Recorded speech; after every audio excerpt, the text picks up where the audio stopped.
The horse broke loose 3 strides from the hitching post, and Elsie Bennet knew she had exactly 2 heartbeats to decide whether to die in Bitter Pass or live long enough to run again. Her gloved hand closed on the saddle horn as the mare screamed and bolted, hooves throwing dust into the morning glare. She did not scream. She pulled her weight low, felt the reins burn through her palm, and saw the freight wagon loom dead ahead. Then, a man in a tan coat hit the mare's bridle from the side, dragging the animal's head around with a force that should have broken his arm. The horse wheeled. Elsie flew sideways. She hit hard-packed earth instead of wagon iron, and the world went silent except for her own breath and the hammer of her pulse. When she opened her eyes, the man was crouched beside her, one hand steadying her shoulder, the other still gripping the mare's bridle. His face was weathered, clean-shaven, and his eyes were the exact color of winter sky. He said, "You hurt?" His voice was low, steady, and she hated how calm it made her feel. She shook her head, pushed herself upright, and tasted dust and humiliation. The mare stood shivering, foam streaking her neck. Elsie's medical bag lay open in the dirt, glass vials glinting in the sun. A small crowd had gathered. She saw the station master, 2 ranch hands, a woman in a faded blue dress, all of them watching, all of them seeing her face. The man released the bridle and extended his hand. She hesitated, then took it. His grip was calloused, firm, and he pulled her to her feet without effort. He said, "You new in town." It was not a question. She brushed dust from her skirt and said, "I am Dr. Bennet. I arrived yesterday."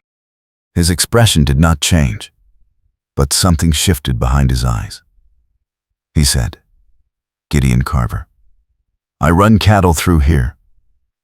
Then he turned to the mare, ran a hand down her foreleg, and frowned. He said, "This horse was spooked before you mounted. Check the saddle." Elsie moved to the mare's side, lifted the saddle blanket, and found a burr the size of a silver dollar pressed into the wool. Her stomach dropped. Someone had put it there. Someone who wanted her hurt, or dead, or gone. She met Carver's gaze and saw that he had already reached the same conclusion. He said, "Who saddled this animal?" She said, "The stable hand at the boarding house. A boy, maybe 15. Carver's jaw tightened. He said, "I will talk to him." She said, "I can handle it myself." He said, "Not if you want to stay in this town." The edge in his voice was not cruelty. It was fact. She swallowed, nodded, and bent to gather her vials. He knelt beside her and handed her a bottle of carbolic acid without comment. His hands were careful, efficient. When the bag was repacked, he stood and said, "You staying at the Garrison house?" She said, "Yes." He said, "I will walk you back." She wanted to refuse. She could not afford to be seen with anyone, especially not a man who looked at her like she was a puzzle he intended to solve. But the crowd was still watching, and her legs felt like water, so she said, "Thank you." They walked in silence. The town was small, raw, built in haste along the railroad spur. False fronts lined the main street. Dust devils spun between the buildings. The air smelled of horse sweat, wood smoke, and dry sage. Carver kept his stride easy, but his gaze tracked every window, every alley. She said, "You think someone meant to hurt me specifically?" He said, "I think someone does not want a doctor in Bitter Pass." she said. Why? He said, because the railroad is buying up land, and injured men file claims. A doctor makes those claims harder to ignore. She stopped walking. He stopped too, turned to face her. She said, I am not here for the railroad. He said, then why are you here? She met his eyes and lied as smoothly as she had lied for 6 months. She said, I needed a fresh start. He studied her for a long moment, and she knew he did not believe her. But he did not press. He said, if you need anything, my ranch is 2 miles west. Cottonwood Ranch. She said, I will manage. He tipped his hat and walked away, his coat catching the wind. She watched him go and felt the old ache rise in her chest. The one that said trust was a luxury she could not afford. She turned toward the boarding house and saw the landlady standing in the doorway, arms crossed, eyes sharp. The woman said, that was Gideon Carver. She paused. He does not help strangers, Elsie said. Then I suppose I was lucky. The landlady said, luck does not last long in Bitter Pass, doctor. Not with the railroad coming. That night, Elsie sat in her rented room and counted her money by candlelight. $43. Enough for 2 weeks, maybe 3 if she ate sparingly. The telegram she had received in Omaha was folded in her trunk. The words burned into her memory. They know where you are. Do not stop. Her hands shook as she refolded the paper. The man she had been engaged to, the man who had smiled when he introduced her to his business partners, had been running a land fraud scheme that stretched across 3 states. She had discovered the ledgers by accident, and he had discovered her discovery 2 hours later.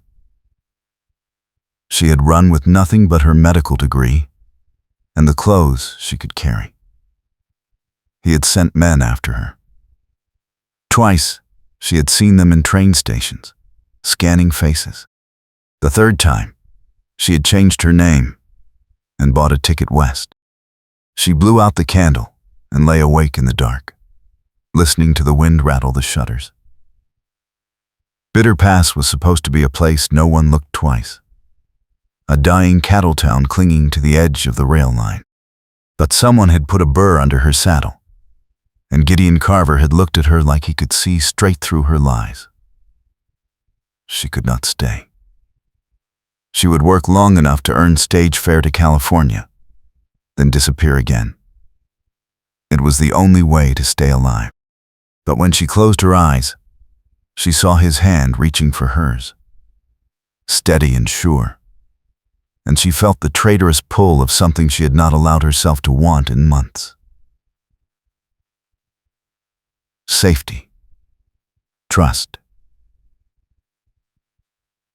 Home.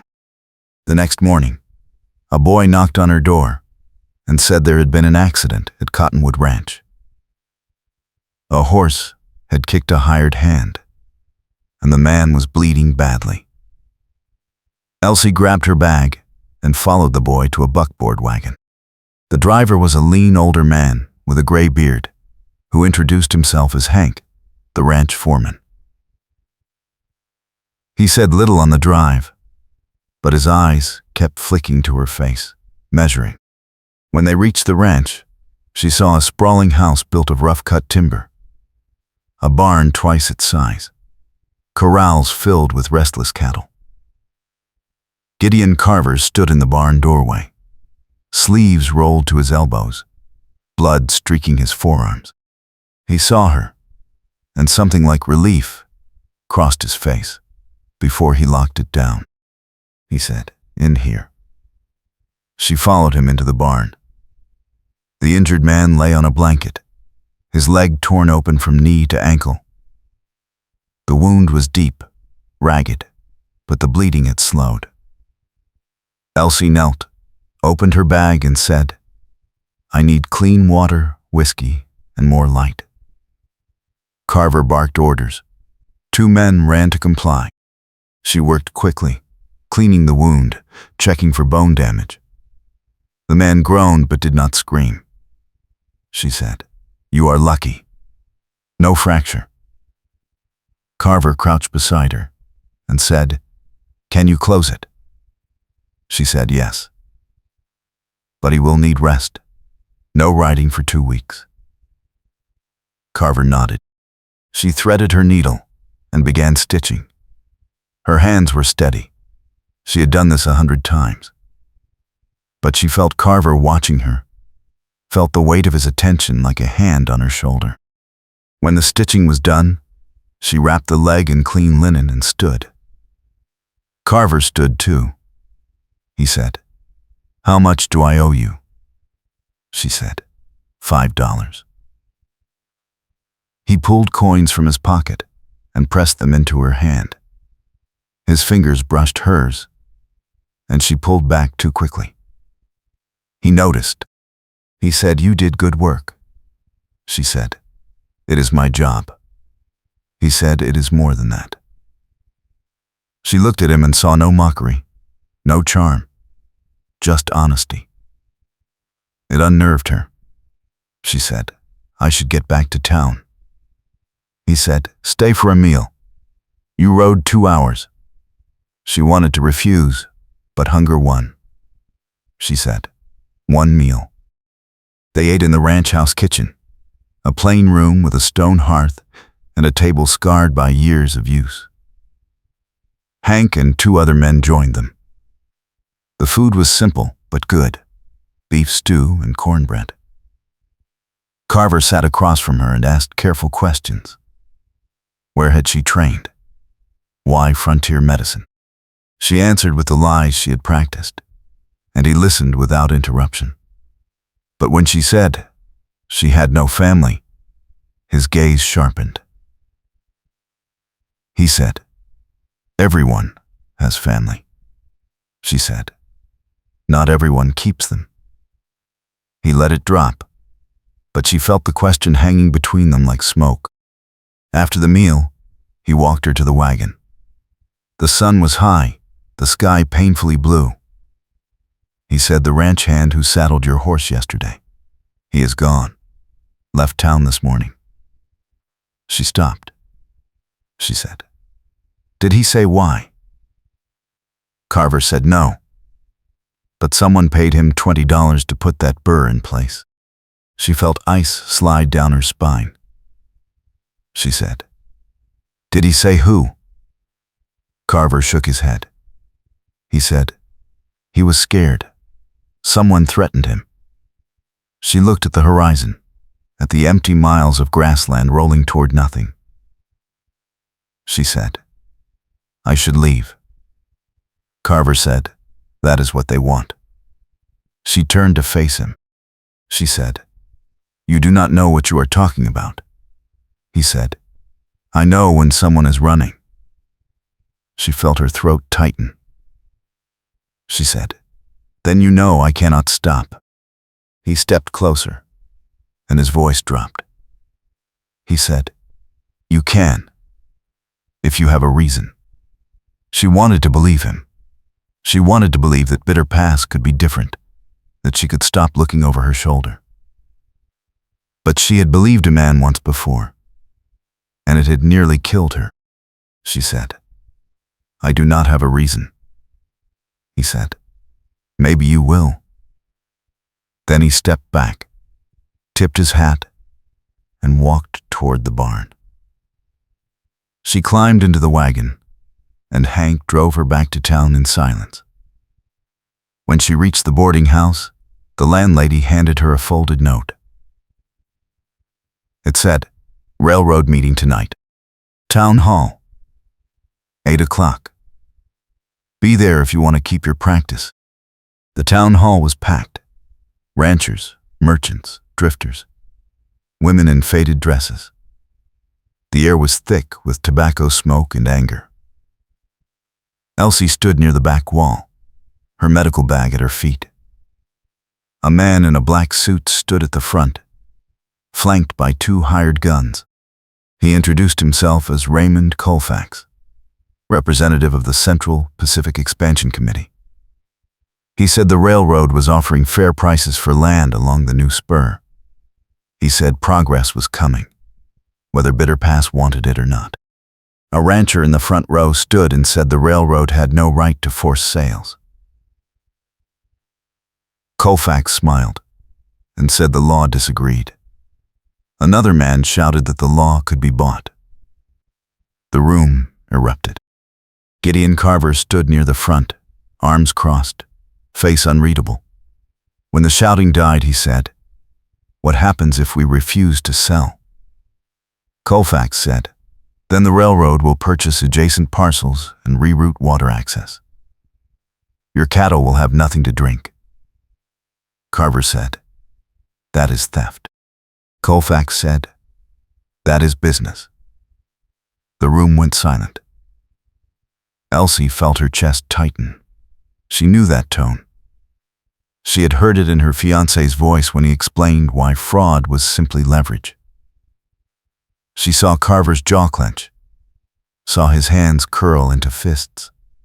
Then, Colfax's gaze swept the room and landed on her. He said, "You must be the new doctor." She froze. He said, "I hear you patched up a ranch hand today. Good work. We will need medical services when construction begins." She said, "I am not for hire." He said, "Everyone is for hire, doctor. It is just a question of price." Carver turned and looked at her, and she saw the warning in his eyes. Do not engage. But she was tired of running, tired of being cornered. She said, "I will not work for men who threaten towns into submission." Colfax smiled. He said threats. "I offered fair prices. If people choose poverty over progress, that is their decision." She said, "You are choking them out." He said, "I am offering them futures." She said, "Futures built on stolen land." The room went quiet again. Colfax's smile faded. He said, "Be careful, doctor. Bitter Pass is a dangerous place for outsiders." She felt the threat wrap around her ribs like wire. Then Carver stepped between them and said, "The lady is under my protection. If anything happens to her, you answer to me." Colfax studied Carver for a long moment, then nodded once. He said, "As you wish." Then he gathered his papers and left, his hired guns trailing behind. The crowd began to disperse, voices low and worried. Elsie pushed through the press of bodies and reached Carver near the door. She said, "You should not have done that." He said, "You should not have provoked him." She said, "He was lying." Carver said, "I know, but now he knows you are a threat." She said, "I was already a threat the moment I arrived." He looked at her, and she saw understanding dawn in his eyes. He said, "This is not about the railroad." She looked away. He said, "Who are you running from?" She said, "It does not matter." He said, "It does, if they find you." She met his gaze and said, "Then I will run again." He caught her arm, gently but firmly. He said, "How long can you keep running?" She said, "As long as I have to." He said, "That is not living." She pulled free and said, "It is surviving." He said, "There is a difference." She wanted to scream at him, wanted to tell him that survival was all she had left. But the words stuck in her throat, and instead she turned and walked out into the night. The air was cold, sharp. She wrapped her shawl tight and started toward the boarding house. Footsteps followed. She turned, hand sliding toward the small knife in her pocket. It was Carver. He said, I will walk you back. She said, I do not need protection. He said, humor me. They walked in silence until they reached the boarding house steps. She stopped and said, why are you doing this? He said, because I know what it is like to lose everything. She looked at him, and in the moonlight, she saw the scars, the exhaustion, the weight he carried. She said, what did you lose? He said, my brother. Railroad accident 3 years ago. Shoddy rail work. He was crushed when a support beam gave out. The company paid off the judge, and the case disappeared. She felt her breath catch. She said, I am sorry. He said, so am I. But I learned something. Running does not fix it. Fighting does. She said, what if you cannot win? He said, then at least you know you tried. She wanted to believe him. She wanted to believe that standing still could be anything other than suicide. But she had seen what happened to people who fought powerful men. They disappeared. They ended up in rivers, in unmarked graves. She said, I cannot stay. He said, then at least stay long enough to help me. She frowned. She said, help you how? He said, I have a deed to water rights that the railroad wants. If I lose it, Cottonwood Ranch dies. But someone stole the deed 2 weeks ago, and I need to find it before the sale deadline. She said, when is the deadline? He said, 10 days. She said, what does that have to do with me? He said, whoever took the deed is working with the railroad. That means they are working with Colfax. And Colfax just made you a target. If we find the deed, we expose him. If we expose him, you buy yourself time. She studied his face and saw no deception, only desperation held in check. She said, why would I risk everything for your ranch? He said, because if the railroad wins here, they will win everywhere. And you will spend the rest of your life running. She hated that he was right. She hated that she wanted to say yes. She said, I am not a detective.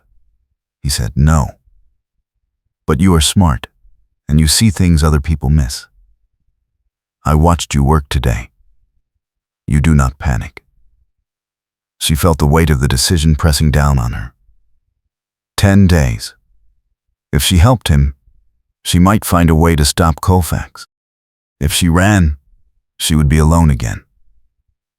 She said, if I do this, you do not ask questions about my past. He said, agreed. She extended her hand. He took it, and they shook. His grip was warm, solid. She felt the lie in her chest twist tighter, but she did not let go. The next morning, they began searching. Carver believed the deed was hidden somewhere in town, likely in the possession of someone Colfax had bribed or blackmailed. They started with the land office. The clerk was a nervous man named Whitmore, who sweated through his collar when Carver asked about recent filings. He insisted he had seen nothing unusual. Elsie watched his hands shake and said, you are afraid of someone. Whitmore looked at her and said, everyone in this town is afraid, Doctor. She said, of Colfax. He said, of what Colfax represents. The railroad does not just take land, it takes futures. Carver leaned across the desk and said, did Colfax ask you to hide a deed? Whitmore hesitated, then nodded. He said, he offered me $500. I refused. The next day, My daughter fell down the stairs. He said it was an accident. She said, You think it was not? Whitmore said, I know it was not. Elsie felt rage coil in her stomach. She said, Where is the deed now? Whitmore said, I do not know. But Colfax keeps records at the hotel. A ledger. If you can get to it, you might find proof. Carver said, The hotel is guarded. Whitmore said, Not during the noon meal. The guards eat at the saloon. You would have 20 minutes. Carver looked at Elsie. He said, Can you pick a lock? She said, No, but I can distract a desk clerk. He grinned, and it changed his whole face. He said, Then we have a plan. At noon, they walked into the hotel. Elsie approached the desk clerk, a young woman with tired eyes, and said she needed a room for the night. While the clerk searched the register, Carver slipped up the stairs. Elsie kept talking, asking about meals, laundry, prices, anything to hold the clerk's attention. Her pulse hammered in her throat. She counted seconds. 30, 60, 90. The clerk began to look suspicious. Elsie said, Actually, I think I will stay at the boarding house. The clerk frowned. Elsie smiled, turned toward the door. Carver appeared at the top of the stairs, gave a slight nod, and descended casually. They walked out together. Once they were around the corner, he pulled a small leather ledger from inside his coat and handed it to her. He said, It was in a locked drawer. I had to break it. She said, They will know. He said, I know. We need to move fast. They rode to the ranch and spread the ledger on the kitchen table. Inside were names, dates, amounts, payments made to townspeople, threats recorded in neat script. Elsie found Whitmore's name, and beside it, a note, daughter injured. Cooperation expected. She found the stable boy's name, paid to sabotage Dr. Saddle, and then she found her own name, newly added. Elsie Bennett, alias Margaret Thorne. Connection to Omaha fraud case. High priority removal. Her blood turned to ice. Carver leaned over her shoulder and read the entry. He said, Margaret Thorne. She said nothing. He said, That is your real name. She said, It was. He said, What happened in Omaha? She stood, walked to the window, looked out at the empty land. She said, I was engaged to a man who ran a land fraud scheme. I found proof. He found out. I ran. Carver said, And he sent people after you. She nodded. He said, Colfax knows. She said, He works for the same company. They are all connected. Carver said, Then we use this. We take the ledger to the marshal. She turned and said, The marshal is paid by the railroad. Carver said, Then we take it to the territorial governor. She said, That takes time we do not have. Your deed is still missing, and the deadline is in 9 days. He said, Then we force Colfax to give it back. She said, How? He said, We make him think we are about to expose him publicly. We set a trap. They spent the next 2 days preparing. Carver spread word through the town that he had found evidence of railroad corruption and planned to present it at a public meeting. Elsie treated patients and listened to gossip, tracking who seemed nervous, who asked too many questions. On the 3rd day, a man approached her on the street. He was one of Colfax's hired guns, a lean man with a scar across his cheek. He said, "You should leave town, doctor." "Tonight," she said. "Why?" He said, "Because Mr. Colfax does not like loose ends." She said, "Tell Mr. Colfax I am not going anywhere." He smiled without warmth and said, "Then you are a fool." He walked away, and she felt the noose tightening. That night, someone set fire to the barn at Cottonwood Ranch. Elsie was in town when she saw the orange glow on the horizon. She ran to the livery, saddled a horse, and rode hard. By the time she arrived, half the barn was engulfed. Carver and his men were hauling water from the well, throwing it onto the flames. She dismounted, grabbed a bucket, and joined the line. The heat was brutal, the smoke choking. They fought for an hour before the fire died to embers.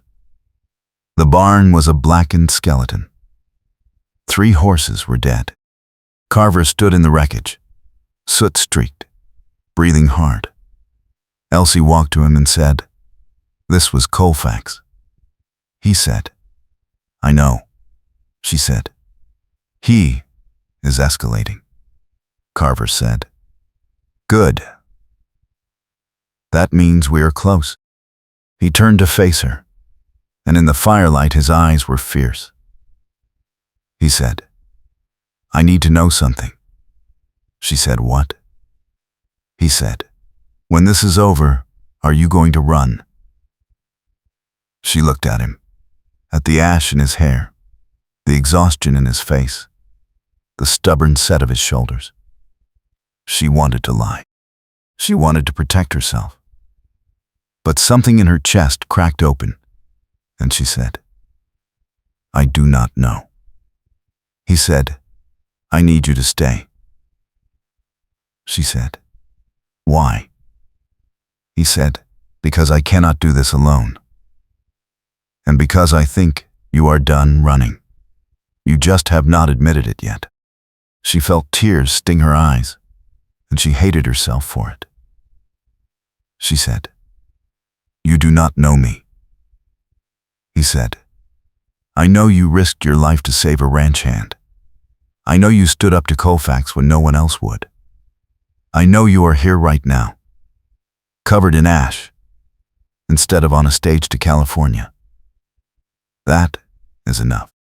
She wanted to touch him, to close the space between them. But she was afraid. Afraid that if she let herself feel this, she would break when it ended. He seemed to sense her fear. He said, "I am not him. Whoever hurt you, I am not him." She said, "I know." He said, "Then trust me." She said, "I am trying." He reached out and brushed a streak of ash from her cheek, his touch gentle, deliberate. He said, "Try harder." Then he turned and walked toward the house, leaving her standing alone in the ruins. The next morning, Carver received a message. Colfax wanted to meet. Alone. Neutral ground. The old line shack 5 miles south. Noon. Carver showed Elsie the note. She said, "It is a trap." He said, "I know." She said, "Then do not go." He said, "If I do not, he wins." She said, "If you go, he might kill you." He said, "Then come with me." She stared at him. She said, "He said alone." Carver said, "He does not get to set all the terms." She said, "You are insane." He said, "Probably, but I need someone watching my back, and I trust you." She wanted to argue. Instead, she said, "I will need my rifle." They rode out together, rifles across their saddles. The line shack was a low structure of graying wood, set in a hollow between 2 hills. Carver approached slowly, scanning the ridges. Elsie stayed 20 yards back, eyes on the high ground. Colfax emerged from the shack, hands empty, smiling. He said, "Mr. Carver, I appreciate your punctuality." Carver said, "What do you want?" Colfax said, "To make a deal. You give me the ledger, and I give you your deed." Carver said, "Why would I trust you?" Colfax said, "Because if you do not, I will have Dr. Bennett arrested for fraud and complicity in the Omaha case. I have witnesses ready to testify. She will hang." Elsie felt the world tilt. Carver's voice was cold. He said, "You are bluffing." Colfax said, "Am I? Try me." Carver said, "You need that ledger. It proves you bribed half the town." Colfax said, "It proves nothing without context. And context is what the railroad's lawyers will provide." Carver said, "Then we go to the governor." Colfax laughed. He said, "The governor is a business partner. You have no move, Mr. Carver. Give me the ledger, take your deed, and walk away. Or watch the doctor hang, lose your ranch, and accomplish nothing." Elsie dismounted. She walked forward, rifle in hand. Carver said, "Elsie, do not." She ignored him. She stopped 10 feet from Colfax and said, "I will give you the ledger if you return the deed and leave Bitter Pass." Colfax said, "And what guarantee do I have?" She said, "My word." He laughed. He said, "The word of a fugitive." She said, "The word of a doctor who knows where your hired gun hid the body of the man you had killed in Silver Creek last year." His smile vanished. She said, "I treated a drifter 2 weeks ago who saw it happen. He told me everything before he died. I wrote it down, witnessed and sealed. If anything happens to me or Carver, that letter goes to the territorial marshal in the governor's office." Colfax stared at her. She said, "You wanted leverage. Now I have leverage. Return the deed and walk away, or I bury you." The silence stretched. Then Colfax reached into his coat. Carver raised his rifle. Colfax froze. He said, "Easy. I am getting the deed." He pulled out a folded document and held it up. He said, "I will leave it here." "You leave the ledger." Elsie said, "No.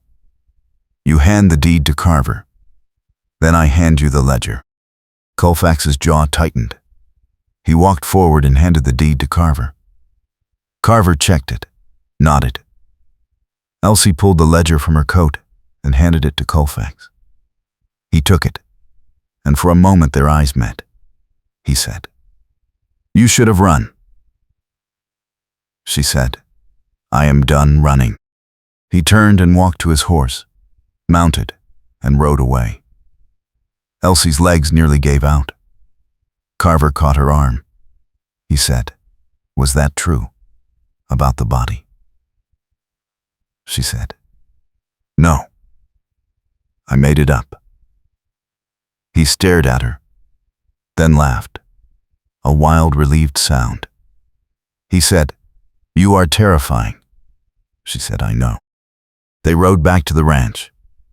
That night, they sat on the porch, watching the stars.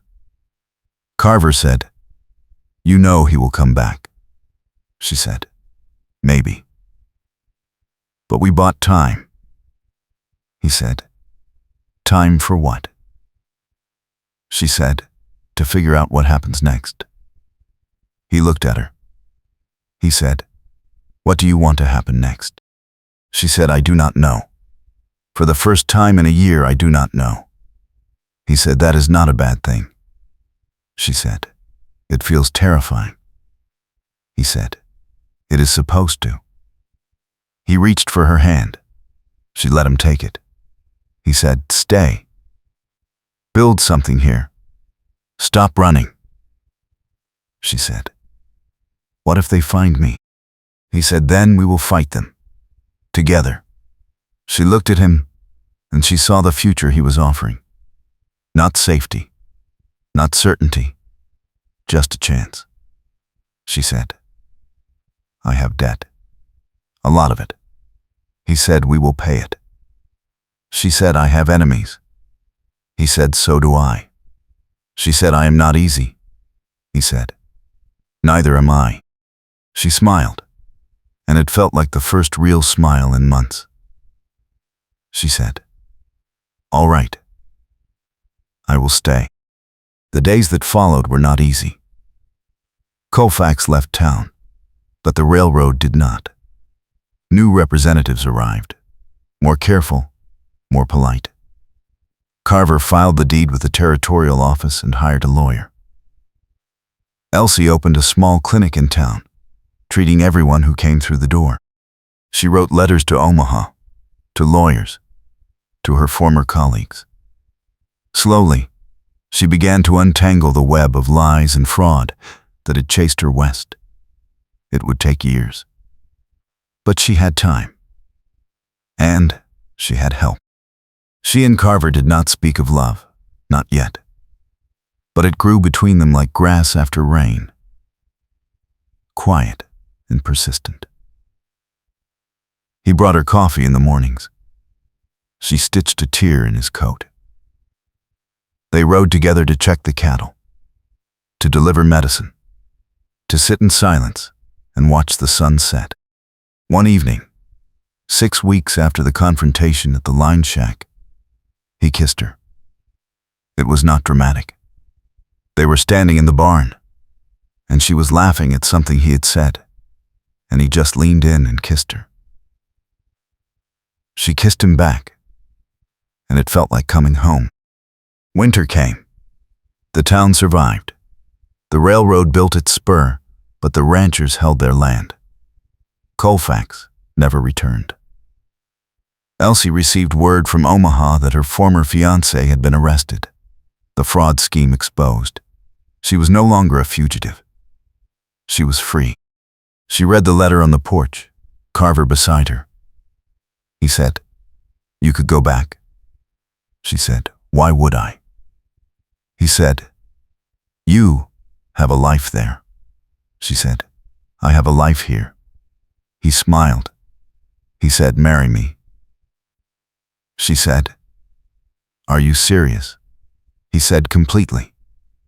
She said, we have known each other 3 months. He said, I have known you long enough. She said, I have debt. He said, we will pay it. She said, I have a past. He said, so do I. She said, yes. He blinked. He said, yes. She laughed and said, yes, I will marry you. They married in the spring. It was a small ceremony, held in the ranch yard. Hank officiated, reading from a worn Bible. Elsie wore a simple dress the color of cream, wildflowers in her hair. Carver wore a clean shirt and his best coat. The whole town came. Even Whitmore, whose daughter was walking again. The sun was warm, the sky endless. When Hank said, you may kiss your bride, Carver pulled her close and kissed her in front of everyone. She felt the last of her fear dissolve. She was not running anymore. She was home. That night, they sat on the porch again, watching the stars. Elsie leaned against his shoulder. He said, any regrets? She said, none. He said, not even about the train. She frowned.